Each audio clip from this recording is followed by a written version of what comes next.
السلام علیکم۔ رب زدنی علما و عملا متقبلا۔ اعوذ باللہ من الشیطان الرجیم، بسم اللہ الرحمن الرحیم۔ سورہ المائدہ آیت نمبر 101 سے ہم سٹارٹ کرنے جا رہے ہیں۔ یا ایھا الذین آمنو، اے وہ لوگو جو اللہ کی بات مانتے ہو، لا تسألوا، تم ہرگز سوال مت کرنا، ان اشیاء، بارے میں ان چیزوں کے، ان تبد لکم، کہ اگر وہ تم پر ظاہر کر دی جائیں، تسؤکم، تو وہ تمہیں بری لگیں گی۔ اللہ تعالیٰ جو اللہ کی بات ماننے والے ہیں ان کو مخاطب کر کے یہ کہہ رہے ہیں کہ ان چیزوں کے بارے میں سوال مت کرو کہ اگر ان چیزوں کی حقیقت تم پر کھول دی جائے تو پھر تم ان چیزوں کے حوالے سے وہ تمہیں پھر تکلیف دہ ہو جائے گی، تمہارے لیے بڑی مشکل ہو جائے گی اس میں، اور تمہیں بہت وہ بری لگے گی۔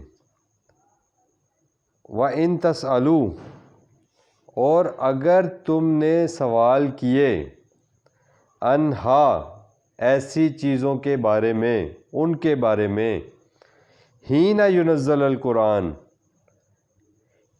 دورانیے میں قرآن کے نزول کے، یہ بڑی امپورٹنٹ آیت ہے۔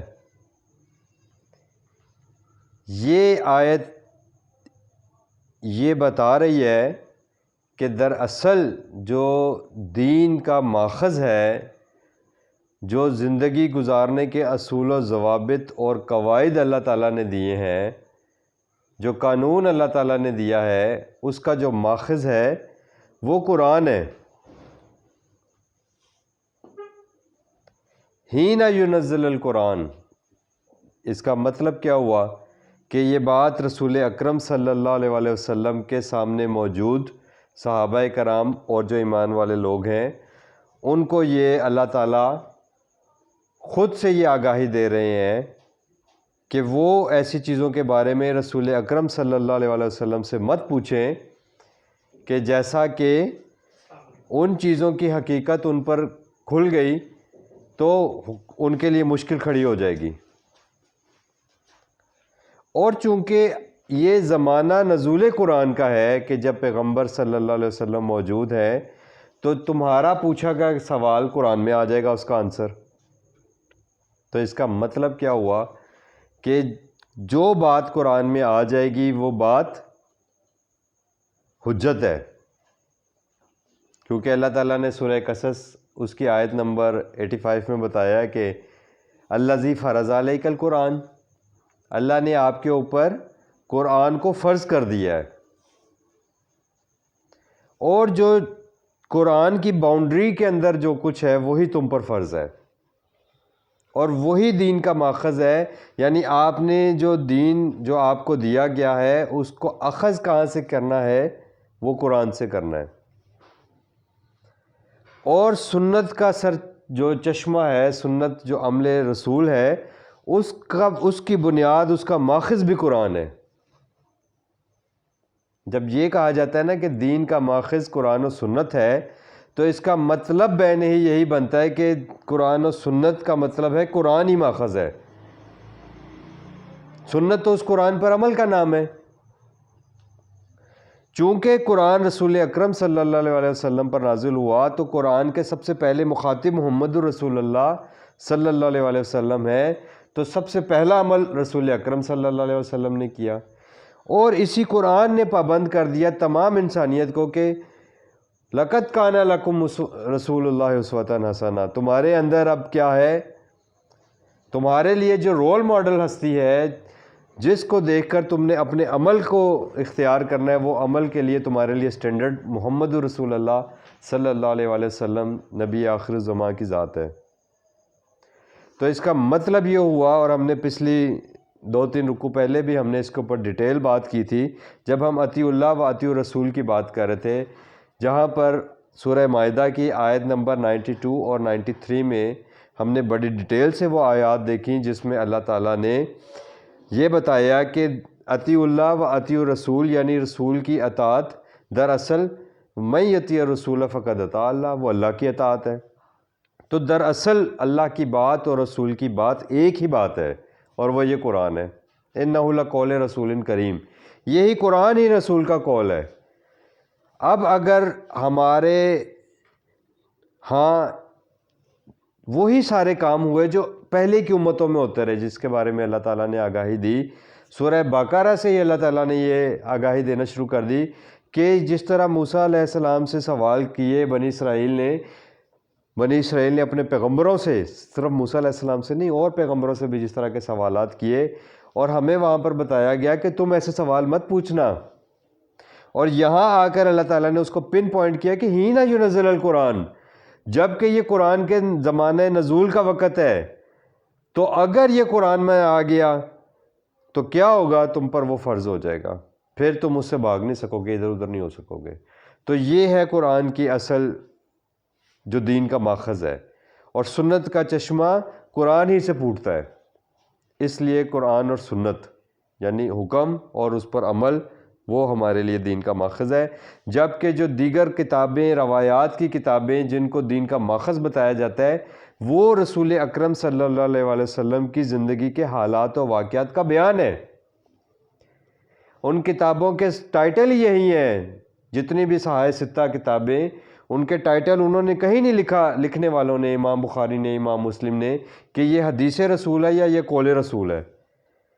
کسی راوی نے اس کو قول رسول کہا ہی نہیں ہے، اور جو سنانے والے ہیں، جو آج بھی مجھے اور آپ کو وہ روایات جو سناتے ہیں، جو حدیث کہہ کر سناتے ہیں کہ حدیث رسول ہے، وہ بھی سنانے کے بعد کیا کہتے ہیں، سٹارٹ میں کہتے ہیں کہ قال رسول اللہ صلی اللہ علیہ وسلم ان فلاں ان فلاں ان فلاں، اور اینڈ پہ کیا کہتے ہیں، او کما قال رسول اللہ صلی اللہ علیہ وسلم، یا جیسا کہ کہا ہوگا رسول اکرم صلی اللہ علیہ وسلم نے، یعنی وہ اپنے اوپر سے ساری ذمہ داری اتار دیتے ہیں کہ ہماری کوئی ذمہ داری نہیں ہے، کیونکہ ہم رسول اللہ صلی اللہ علیہ وسلم کے نام کے ساتھ کوئی بات کیسے اتھینٹک بات کر سکتے ہیں؟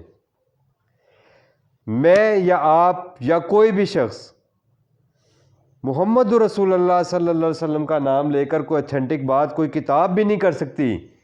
وہ دنیا کی ایک واحد کتاب ہے، وہ ہے قرآن، جو رسول اللہ صلی اللہ علیہ وسلم کے بارے میں یہ فرما رہی ہے کہ انہ لقول رسول کریم، یہ قرآن الحمد سے والناس تک یہ ہے قول رسول۔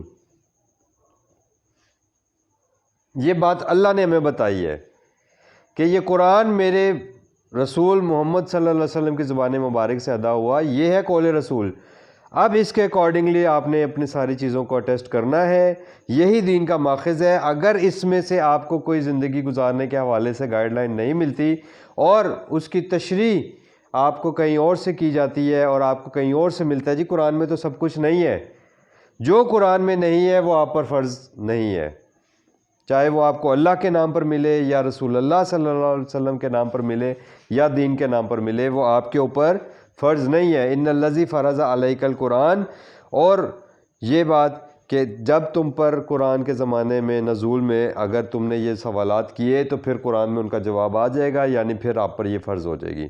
اف اللہ عنہا، اگر تم نے ایسے کوئی کویسچنز جو بے مقصد تھے وہ تم نے رسول اکرم صلی اللہ علیہ وسلم سے اب تک پوچھے بھی، تو اب اللہ نے اس کی تمہیں چھوٹ دے دی، یعنی اللہ تعالیٰ نے معاف کر دیا، اس کے اوپر اللہ تعالیٰ اب تمہیں پابند نہیں کر رہے۔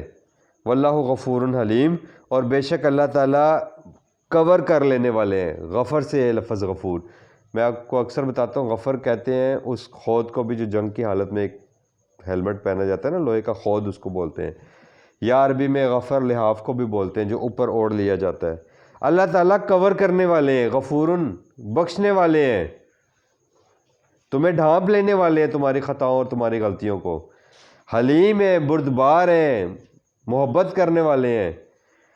قد سألها قوم من قبلکم، یقیناً سوال کیے گئے ایسے ہی قوم من قبلکم، اے نبی صلی اللہ علیہ وسلم آپ سے پہلے بھی اور ہم لوگوں سے پہلے بھی اس طرح کے سوالات پوچھے جاتے رہے۔ ثم اصبحوا بہا کافرین، جب وہ ان پر ظاہر کر دیے گئے تو وہ اس کے پھر انکاری ہو گئے۔ وہ اس پابندی کے لیے انہوں نے اپنے آپ کو پھر اہل ثابت نہیں کیا، پھر کیا ہوا؟ جب اللہ تعالیٰ کی بات کا انکار کر دیا تو پھر کفر ہے۔ اب اللہ تعالیٰ ایک بات اور آگے بتا رہے ہیں، میں اس بات کو، اس آیت کو بھی بیان کر لوں، پڑھ لیں تو پھر ہم آگے سے قرآن کے ایک دو ریفرنسز ہیں تاکہ وہاں پر ہمیں یہ جو بات میں نے آپ سے کہی ہے پوری ذمہ داری کے ساتھ، اس کے آپ کو قرآن سے کچھ ریفرنسز بھی دوں گا کہ قرآن ہے دین کا ماخذ، اور قرآن میں موجود ہدایت اللہ تعالیٰ کی ہدایت ہے، اور اس کے باہر اللہ تعالیٰ کی ہدایات نہیں ہے۔ قرآن کے باہر کی ہدایات کے آپ اور میں، اللہ تعالیٰ نے ہمیں اس کا پابند نہیں کیا۔ جو بات اکارڈنگ ٹو قرآن ہے، قرآن کے مطابق ہے، قرآن میں کوئی آیت ہے، کوئی اللہ تعالیٰ نے حکم دیا ہے اور اس کی آپ کو کہیں پر تشریح ملتی ہے تو آپ اس کو اور میں اس کو دل سے، صدق دل سے قبول کرتا ہوں۔ لیکن قرآن ہی کا دیا ہوا کرائٹیریا کہ وَلَٰكِن تَصْدِيقَ الَّذِي بَيْنَ يَدَيْهِ، یہ قرآن تصدیق کرے گا۔ اگر قرآن کے اپوزٹ کوئی بات ہوگی جو قرآن کے مخالف ہو، قرآن سے ٹکراتی ہو، تو پھر وہ قول رسول نہیں ہے، چاہے وہ کوئی آپ کو رسول اللہ صلی اللہ علیہ وسلم کے نام سے پیش بھی کرتا رہے، کیونکہ قول رسول یہ قرآن ہے، ہم اس قول رسول پر پرکھیں گے۔ یہ کرائٹیریا اللہ تعالیٰ نے ہمیں دیا۔ ما جعل اللہ من بحیرۃ، اللہ تعالیٰ نے نہیں بنایا بحیرہ کو، ولا صائبۃ، اور نہ صاحبہ کو، ولا وسیلۃ ولا حام۔ اللہ تعالیٰ نے یہ چار نام لیے ہیں۔ یہ چار نام روایات میں اگر آپ تلاش کریں گے تو آپ کو معلوم ہوگا بخاری شریف سے کہ یہ چار نام ایک ہی جانور کے مختلف حالتوں کے ہیں۔ اونٹ کے حوالے سے، اس کی مختلف کنڈیشنز کے حوالے سے ہیں کہ ایسا اونٹ کہ جو دودھ دینا، اونٹنی دودھ دینا چھوڑ دے، یا کوئی ایسی اونٹنی حام جو ہے کہ جیسے وہ بائی برتھ اس نے اونٹنی جنی، پھر اس نے مزید ایک اونٹنی جنی، تو یہ ایک، تو ایسے جس کو وہ کیا کرتے تھے، غیر اللہ کے نام پر اپنے جو انہوں نے وہاں پر رکھے ہوئے تھے کعبہ کے اندر، وہ بنا کر سارے اپنے اپنے معبود جن کی عبادت کی جائے، معبود جس کی عبادت کی جائے، عبادت جس یعنی خوشنودی حاصل کرنے کے لیے اپنے معبود کی، اپنے آقا کی، اپنے مالک کی خوشنودی حاصل کرنے کے لیے تگ و دو کی جائے، خوشنودی حاصل کرنے کے لیے باغ دوڑ کی جائے، اور وہ اعمال کیے جائیں جس سے وہ خوش ہو جائے، اس کو معبود کہتے ہیں۔ عابد، غلام، جس کی وہ غلامی میں، جس کی محبت میں، جس کی خوشنودی حاصل کرنے کے لیے وہ باغ دوڑ کر رہا ہے، اس کام کو عبادت کہتے ہیں، اور جس کے لیے وہ کر رہا ہے اس کو معبود کہتے ہیں۔ تو یہ وہ اپنے اپنے آقاؤں کی، اپنے اپنے جو انہوں نے بنائے ہوئے تھے معبود، جن کو وہ سمجھتے تھے کہ یہ ہمارے آقا ہیں، یہ ہمارے مالک ہیں، ہم ان کے غلام ہیں، ہم ان کی خوشنودی کے لیے اپنے اعمال کریں، تو ان کے لیے انہوں نے اپنے اس قسم کے جانوروں کو ان کے نام پر وہ منسوب کر دیا ہوا تھا۔ اسی سورہ مائدہ میں سٹارٹ میں بھی ہم نے پڑھا کہ اللہ تعالیٰ نے کہا کہ تم پر حرام کر دیا گیا ہے جو جوا ہے، جو پانسے ہیں، جو شراب ہے، اور کیا ہے، جو تم والانصاب، اور جو تم آستانوں پہ جا کر جانور ذبح کرتے ہو، وہ بھی تم پر حرام کر دیا گیا ہے۔ یعنی اللہ کے سوا ہمارا کوئی آقا نہیں، اللہ کے سوا کوئی ایسی ہستی نہیں جس کی خوشنودی کے لیے ہم بھاگ دوڑ کریں۔ کوئی ہستی اللہ تعالیٰ نے نہیں دی کہ جس کی خوشنودی حاصل کرنے کے لیے ہم بھاگ دوڑ کریں، ہم کوشش کریں، ہم اپنی جان اور اپنا مال اور اپنا وقت کھپائیں وہاں پر جا کے غیر اللہ کے آستانوں پر اور ان کے مزاروں پر، ان کے درباروں کے اوپر۔ اور کیا کر رہے ہیں لوگ؟ آج آپ اپنے معاشرے کا حال دیکھ لیں کہ وہاں جا کر وہ نذرانے چڑھائے جا رہے ہیں، وہاں پر جا کر جہاں سے جانور لے جاتے ہیں اور وہاں جا کر ذبح کرتے ہیں، اور جب ہم ان سے پوچھتے ہیں کہ وہ کیا کر رہے ہیں آپ، وہ کہتے ہیں جی کہ ہم تو اللہ کے نام کا ہی کر رہے ہیں، ہم غیر اللہ کے نام کا تو نہیں کر رہے۔ تو غیر اللہ کے نام کا کرنا ہے تو یہاں کرو۔ اللہ تعالیٰ نے جو لسٹ دی ہے قرآن میں اس کے مطابق کیوں نہیں چلتے؟ کیوں خود کو دھوکہ دے رہے ہو؟ اللہ تعالیٰ نے تو قرآن میں بڑا واضح کیا ہے کہ یہ اپنی طرف سے تو یہ اللہ کو دھوکہ دے رہے ہیں، لیکن اللہ تعالیٰ کہہ رہے ہیں وَمَا يَخْدَعُونَ إِلَّا بِأَنفُسِهِمْ، لیکن یہ اپنے آپ کو دھوکہ دے رہے ہیں۔ یہ کیوں اس طرح کے بہانے اور گھڑتے ہیں؟ کہاں سفر کرتے ہیں، اپنے بچوں کو بھی ساتھ دیتے ہیں، اپنا مال بھی لیتے ہیں اور چلے جاتے ہیں 3 دن کے لیے، کبھی اس نکر پہ کبھی اس نکر پہ، پھر اپنا جان مال وقت سب کچھ کھپاتے ہیں۔ یہ اللہ تعالیٰ وہ بات کر رہے ہیں کہ اللہ تعالیٰ نے ایسی کوئی بات نہیں تم پر بیان کی، اور نہ ہی اللہ تعالیٰ نے تمہیں کسی ایسے حکم دیے ہیں۔ پچھلی آیت میں اللہ تعالیٰ نے کہا تھا جعل اللہ کعبۃ البیت الحرام قیاما للناس والشہر الحرام والہدی والقلائد، یہ تو اللہ تعالیٰ نے بنایا ہے تمہارے لیے، اس کی تو اللہ تعالیٰ نے تمہارے لیے کوئی دلیل رکھی ہے کہ جب تم بیت اللہ کی طرف سفر کرو تو وہ اللہ کے راستے میں تمہارا سفر ہے، وہ اللہ کے واسطے اللہ کی خوشنودی حاصل کرنے کے لیے تمہارا سفر ہے، وہ سفر تم پر حلال ہے۔ اور جو تم غیر اللہ کے لیے اس کی طرف سفر کرتے ہو تو وہ اللہ تعالیٰ نے اس کی کوئی تمہیں دلیل نہیں دی، اللہ تعالیٰ نے تمہیں اس کا کوئی حکم نہیں دیا۔ ما جعل اللہ من بحیرۃ ولا صاحبۃ ولا وسیلۃ ولا حام، تو یہ اللہ تعالیٰ نے دو ٹوک بات کی، اور یہ دونوں آیتیں آپ دیکھیں کہ آمنے سامنے ہیں۔ اللہ تعالیٰ نے قرآن میں بڑا کھل کر بتایا، اللہ تعالیٰ نے قرآن میں کہا ہے نا کہ ان الصفا والمروہ من شعائر اللہ، اور پھر آگے اللہ تعالیٰ نے کہا کہ اگر تم فلا جناح علیکم ان یطوف بہما، تو تم پر کوئی گناہ نہیں ہے کہ اگر تم جا کے ان دو پہاڑیوں کے درمیان وہ طواف کرو، سعی کرو، تو تمہیں اس کے اوپر کوئی گناہ نہیں ہے۔ اس کا مطلب کیا ہے کہ اگر تم اس کے علاوہ کسی اور کا وزٹ کرتے ہو اور وہاں پر جا کر تم سمجھتے ہو کہ وہاں پر جا کر کوئی تم نیک اعمال کرو گے، اور وہاں پر جا کر ہی تمہارے کوئی نذرانے چڑھانے سے یا چکر لگانے سے وہاں پر اللہ تعالیٰ کی خوشنودی حاصل ہوگی، تو پھر تم پر گناہ ہے۔ فلا جناح علیکم، تم پر کوئی گناہ نہیں ہے کہ ان یطوف بہما، اگر تم ان دو پہاڑیوں کے درمیان میں طواف کرو تو تم پر کوئی گناہ نہیں ہے۔ تو اس کا مطلب یہ ہے کہ اس کے علاوہ اگر کہیں اور اس نیت سے، ثواب کی نیت سے جا کر اس طرح کے پھیرے لگاؤ گے تو پھر تم پر گناہ ہے۔ یہ ہیں قرآن کی آیات کے وہ مطالب جو ہم سے ڈسکس نہیں کیے جاتے۔ اللہ تعالیٰ یہ بات کیوں کہیں گے کہ تم صفا اور مروہ کا طواف کرو تو تم پر کچھ گناہ نہیں؟ یہ کیوں نہیں سوچتے کہ اس کا مطلب ہے کہیں اور کوئی گناہ ہے؟ اس کا مطلب یہ ہے، انڈر دی لائنز یہ بات چھپی ہوئی ہے اللہ تعالیٰ کی ڈائریکشنز میں۔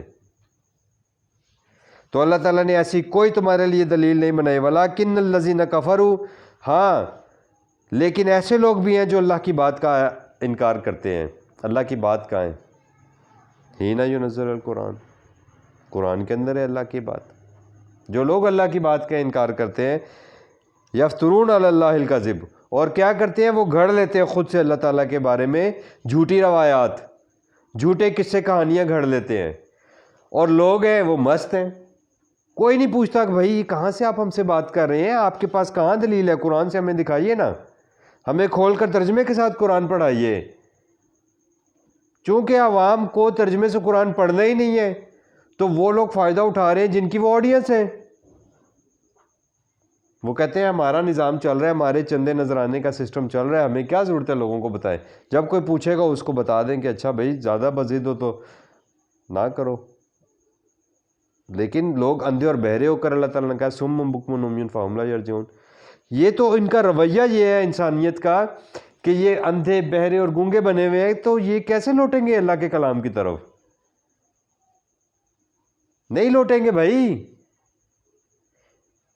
یہ اللہ کے نام پر لوگوں نے گھڑی ہوئی ہیں باتیں۔ میں نے پہلے یہ الفاظ استعمال کیے تھے کہ اللہ کے نام پر، رسول اللہ کے نام پر یا دین کے نام پر آپ کو کوئی بات ملے تو اس کی تصدیق آپ نے کہاں سے کرنی ہے؟ قرآن سے کرنی ہے۔ اللہ تعالیٰ نے وہی بات کی کہ کفروا یفترون علی اللہ الکذب، اللہ پہ جھوٹ گھڑتے ہیں۔ اللہ نے یہی بنی اسرائیل کا جرم بتایا قرآن میں سورہ بقرہ میں، یکتبون بایدیہم ویقولون ھذا من عند اللہ۔ آپ پڑھ کر آئے ہیں ترجمہ، آپ میں سے کون ایسا جس کو اس کا ترجمہ نہیں آتا؟ یکتبون بایدیہم، کتابت کرتے ہیں اپنے ہاتھوں سے، کتابیں لکھ لکھ کر ڈھیر لگا دیں گے آپ کے سامنے۔ یہ جو کتاب اللہ کی بات ہے اس کے مقابلے میں اور کتابیں لا کر رکھ دی ہیں آپ کے سامنے، اور جب آپ کتاب اللہ کی بات کرتے ہیں تو آپ دیکھو کہ ان کے چہرے کیسے بگڑتے ہیں۔ اللہ تعالیٰ نے قرآن میں بات کی ہے کہ اے نبی آپ ان سے صرف اللہ کی بات، ایک اللہ کی بات کر کے دیکھیں کہ جو اللہ نے باتیں آپ سے کی ہیں یہ بات آپ ان کے سامنے رکھیں، پھر دیکھنا کہ کیسے ان کی تیوری چڑھے گی اور یہ ان کا بس نہیں چلے گا کہ آپ پر حملہ کر دیں۔ یکتبون بایدیہم ویقولون ھذا من عند اللہ وما هو من عند اللہ۔ اللہ نے آن ہی نہیں کیا، اللہ نے کہا نہیں ہے یہ اللہ کی طرف سے، اللہ کی طرف سے ہے تو فأتوا بالتوراۃ فتلوہا، لاؤ پھر تورات دکھاؤ۔ اللہ کی کتاب سے دلیل دینی پڑے گی بھائی۔ ہمارے لیے سورہ صافات ہے 37 نمبر سورت، اللہ تعالیٰ نے اس میں کہا ہے کہ لاؤ اپنی کتاب لے کر آؤ، فاتو بکتابکم ان کنتم صادقین، لاؤ اپنی کتاب جو تم پر نازل ہوئی ہے، اگر تم جو بات کر رہے ہو، اگر اپنے دعوے میں سچے ہو تو لے کر آؤ، قرآن لے کر آؤ نا، قرآن سے دکھاؤ۔ اللہ تعالیٰ کہہ رہے کوئی میں نے ایسی واکثرہم لا یعقلون، وہی بات آ گئی نا کہ سننے والوں نے تو عقل استعمال ہی نہیں کرنی، ان کو جو سنا دیا وہ جس پاسے لا دیتا وہ اس پہ لگے ہوئے ہیں۔ تو اس حوالے سے ہم سورہ الانعام کی آیت نمبر 91 دیکھتے ہیں، 6/19 اور 91 صفحہ 171 ہے۔ وما قدر اللہ حق قدرہ، پہلی بات تو یہ کہ جب تم غیر اللہ کے آستانے پر جاتے ہو تو اس کا مطلب یہ ہے کہ تمہیں اللہ کی قدر ہی نہیں ہے، تمہیں احساس ہی نہیں ہے۔ اصل میں قدر اسی کو ہوتی ہے جس کو احساس ہوتا ہے، جو یہ بات جانتا ہے کہ اس بندے کی کتنی اہمیت ہے۔ ہمارے دلوں میں اللہ کے سوا سب کی اہمیت ڈالی گئی ہے، کیونکہ اللہ کی اہمیت ڈالی اس لیے نہیں گئی کہ اللہ سے تو کام یہ بنوا دیں گے جن کی اہمیت ڈال دی ہے، اللہ سے تو کام یہ ڈلوا دیں گے۔ اور پچھلی دفعہ ہم نے رکوع میں پڑھا بھی تھا کہ رسول اللہ صلی اللہ علیہ وسلم سے اللہ تعالیٰ نے کہا تھا کہ اے نبی ان کو بتا دو کہ مجھے تو قیامت کے دن کا اللہ کا بڑا خوف ہے، ڈر ہے۔ پچھلی دفعہ ہم پڑھ کر آئے ہیں۔ تو وما قدر اللہ حق قدری، جس طرح اللہ کی قدر کرنے کا حق ہے، اللہ کے اختیارات کو پہچان کر اس طرح لوگ نہیں اللہ کو مانتے۔ اذ قالوا ما انزل اللہ علی بشر من شیء، جب وہ یہ کہتے ہیں کہ اللہ تعالیٰ نے اپنے بندے پر کچھ بھی نازل نہیں کیا، یعنی کتاب اللہ اللہ تعالیٰ کی طرف سے نہیں ہے، کتاب اللہ کی اہمیت ہی نہیں دیتے۔ قل من انزل الکتاب الذی جاء بموسیٰ نورا وہدی للناس، کہو کہ جو کتاب موسیٰ لے کر آئے تھے اسے کس نے نازل کیا تھا؟ تجعلونہ قراطیس تبدونہ وتخفون کثیرا، تو اس کتاب کے ساتھ تو رویہ یہ رہا ہے انسانیت کا کہ کچھ حصے تو اس کے چھپاتے رہے اور کچھ جو ہے اس کو تم بتاتے بھی تھے، تو تم اس کو اپنے مفادات کے اور اپنے نظریات کے حوالے سے موڈیفائی کر کے کرتے رہے ہو سارا کچھ۔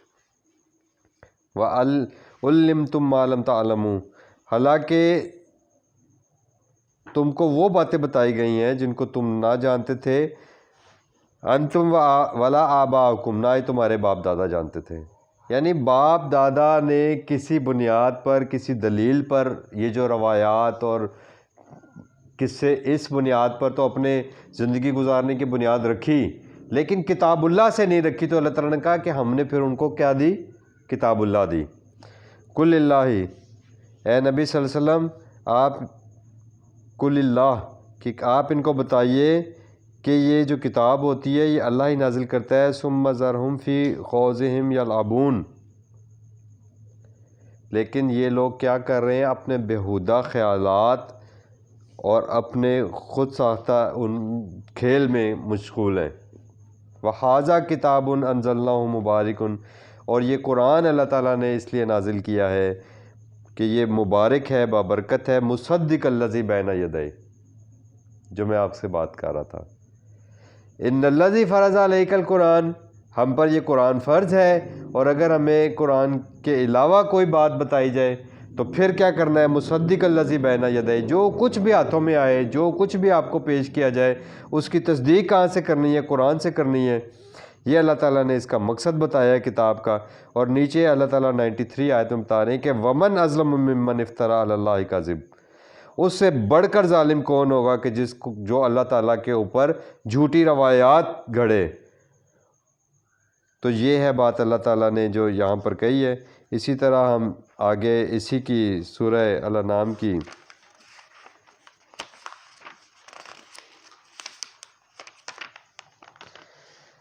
آیت نمبر آپ دیکھیں 19 میں، سورہ الانعام آیت نمبر 19 میں، کل اے نبی صلی اللہ علیہ وسلم ان سے پوچھئے ایو شیئن، کون سی چیز ہے وہ جو اکبر شہادتی، دنیا میں کس کی گواہی سب سے بڑی ہے؟ اکبر شہادہ، کس کی گواہی سب سے بلند تر ہے؟ کل اے نبی صلی اللہ علیہ وسلم ان کو بتائیے اللہ، اگر کسی کی گواہی سب سے بڑھ کر ہے نا تو وہ اللہ کی ذات ہے۔ اب اللہ کی گواہی آپ کو کہاں ملے گی؟ وہ رسول اللہ بتا رہے ہیں کل کی آیات میں۔ رسول کے قول یہاں ہیں بھائی، کل کل کل کل، اے نبی صلی اللہ علیہ وسلم ان کو بتائیے اللہ کی شہادت سب سے بڑی شہادت ہے، اللہ کی گواہی سب سے بڑی گواہی ہے۔ شہیدم بینی و بینکم، اللہ ہی میرے اور تمہارے درمیان گواہ ہے۔ وَأُوحِیَ إِلَيَّ هَٰذَا الْقُرْآنُ، اور میری طرف تو اے نبی صلی اللہ علیہ وسلم ان کو بتائیے کہ یہ اللہ تعالیٰ نے یہ حاضل قرآن، یہ قرآن جو تمہارے ہاتھوں میں ہے الحمد سے والناس تک، یہ اللہ تعالیٰ نے میری طرف وحی کیا ہے، یہ میں تمہیں کیا کر رہا ہوں؟ پہنچا رہا ہوں۔ لِأُنذِرَكُمْ، تاکہ میں انذار کروں تمہیں۔ اے نبی لوگوں کو بتائیے کہ میں تمہیں آگاہ کروں، بہی، اس قرآن کے ساتھ میں تمہیں آگاہی دوں، اویئر کروں تمہیں، تمہاری اس زندگی کے متعلق بھی اور آنے والی زندگی کے متعلق بھی۔ وَمَن بلغ، اور جس تک یہ بات پہنچ جائے، یعنی یہ قرآن رسول اکرم نے 23 سال میں کیا انسانیت تک پہنچایا؟ وَهِيَ إِلَيَّ هَٰذَا الْقُرْآنُ لِأُنذِرَكُمْ بِهِ وَمَن بلغ أَإِنَّكُمْ لَتَشْهَدُونَ أَنَّ، اور کیا تم یہ گواہی دیتے ہو أَنَّ مَعَ اللَّهِ آلِهَةً أُخْرَىٰ، کہ اللہ کے ساتھ ساتھ اور بھی با اختیار ہیں جن کے نام پر جا کے تم نذرانے چڑھا رہے ہو۔ اللہ تعالیٰ نے تو یہ گواہی نہیں دی کہ میرے سوا بھی کوئی اور با اختیار ہے یا میں نے اختیارات بانٹے ہوئے، کہاں لکھا ہے قرآن میں؟ خود کو بے وقوف نہ بنائیں۔ دنیا کے سارے کاروبار میں پلس مائنس سب کو پتہ ہے، کوئی جھلا نہیں ہے۔ دین کے معاملے میں اپنی آخرت کو گروی رکھا ہوا ہے آپ نے لوگوں کے پاس۔ اللہ کہہ رہے ہیں بتاؤ مجھے کہ اللہ نے اپنے ساتھ ساتھ کسی دوسرے کو کہاں با اختیار بنایا ہے، بتاؤ تو صحیح مجھے۔ قُل لَا أَشْهَدُ، اور اے نبی صلی اللہ علیہ وسلم آپ بھی ان کو خود بتا دیں کہ میں بھی ایسی کوئی گواہی نہیں دیتا کہ اللہ کے سوا کوئی اور بھی تمہارا کارساز ہے، کوئی اور بھی تمہارا مولا ہے، کوئی اور بھی تمہارا مشکل کشا ہے، کوئی اور بھی تمہارا حاجت روا ہے، کوئی اور بھی تمہاری بگڑی بنا سکتا ہے، کوئی اور بھی تمہاری قیامت کے دن اللہ سے جان چھڑا سکتا ہے۔ اے نبی ان کو بتائیے قُل لَا أَشْهَدُ، میں اس پر گواہ نہیں ہوں کہ اللہ کے سوا اور بھی تمہارے یہ سارے کام کروا سکتے ہیں۔ اللہ نے گواہی دی ہے سورہ آل عمران میں، شہید اللہ انہ، گواہی دیتا ہے خود اللہ، شہید اللہ، اللہ نے یہ گواہی دی ہے انہ لا الہ الا ہوا، کہ اس کے سوا کوئی اور با اختیار نہیں ہے، والملائکۃ و اولو العلم، اور فرشتے بھی یہ گواہی دیتے ہیں، و اولو العلم، اور جو اس العلم کے ساتھ جڑے ہوئے ہیں وہ بھی، قائمم بالقسط، انصاف پر قائم رہتے ہوئے۔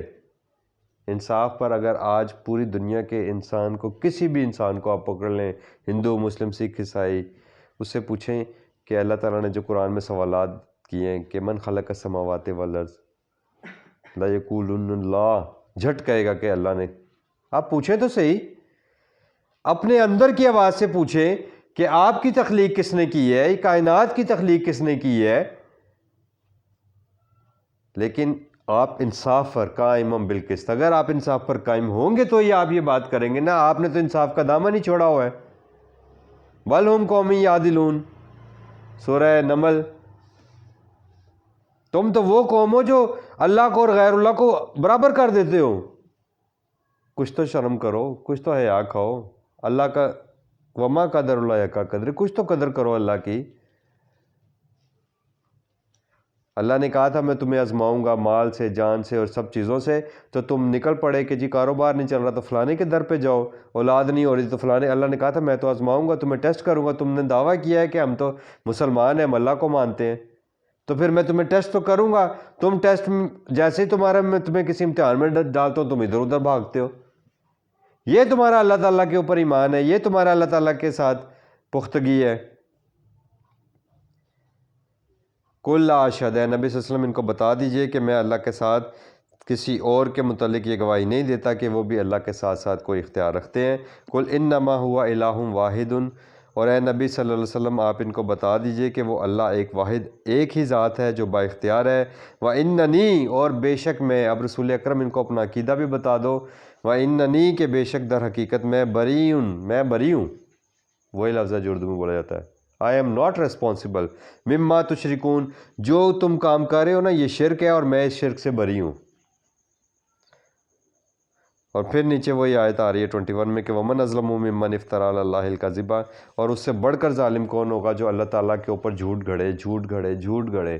یہ قرآن کی آیات آپ کو نہیں سنائی جاتی اس لیے آپ کو نالج نہیں ہے کہ یہ جو اتنی ساری باتیں ہوئی ہیں یہ سننے والوں کو لگے گا کہ بڑی سخت باتیں ہو رہی ہیں، اس بندے نے پتہ نہیں کوئی نئی بات کر دی۔ یہ قرآن کھلا ہوا ہے اور یہ قرآن ہی کی آیات ہیں۔ اگر سم بکم امیون والا رویہ رکھنا ہے تو پھر وہ جہاں لگے ہوئے ہو تو لگے رہو بھائی، لیکن اگر رسول اللہ صلی اللہ علیہ وسلم کی بات ماننی ہے اور عشق کے بھی دعوے ہیں تو اللہ تعالیٰ نے کہا والذین آمنوا اشد حبا للہ، پھر رسول کی سنت کا اتباع کریں، رسول کے قول یعنی قول رسول کریم قرآن کی طرف آئیں، اور پھر اللہ تعالیٰ کی آیات کے ساتھ یہ کام نہ کریں جو اللہ بتا رہا ہے کہ وَمَنْ أَظْلَمُ مِمَّنْ افْتَرَىٰ عَلَى اللَّهِ كَذِبًا أَوْ كَذَّبَ بِآيَاتِهِ إِنَّهُ لَا يُفْلِحُ الظَّالِمُونَ، جو اللہ کے نام پر جھوٹ گھڑے گا اور اللہ کی آیات کو جھٹلا دے گا، کذبہ بآیاتہ، اس ذات کی آیات کو، اس ذات کی یہ بات کو جھٹلا دے گا، انہ لا یفلح الظالمون، تو پھر ایسا ظلم کرنے والے لوگ کبھی کامیاب نہیں ہوں گے۔ اللہ پاک ہمیں قرآن پاک کو سیکھنے، سمجھنے اور اس پر عمل کرنے کی توفیق عطا فرمائے۔ ربنا آمنا بما انزلتا واتبعنا الرسول فاکتبنا مع الشاہدین، آمین یا رب العالمین۔